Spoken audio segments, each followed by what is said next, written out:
வணக்கம். என் பேர் விக்னேஷ். நான் தமிழக வெற்றி கழக கோவை தெற்கு மாவட்ட தலைவராக இருக்கிறேன்.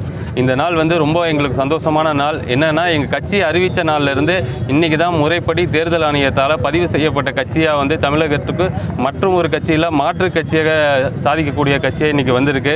அதை கொண்டாடும் விதமாக தமிழ்நாடு முழுவதும் இருக்க எங்களுடைய கட்சி நிர்வாகிகள், தொண்டர்கள், தோழர்கள் அனைவரும் எல்லா கோயில்கள், சர்ச்சுகள், பள்ளிவாசல் எல்லா இடத்துலையுமே சிறப்பு பூஜையும் அபிஷேகமும், அதுபோக தமிழக மக்கள் 2026க்கு அப்புறம் செல்வ செழிப்போடவும் மகிழ்ச்சியுடனும் வாழணும்னு கடவுளை வேண்டி இருக்கிறோம்.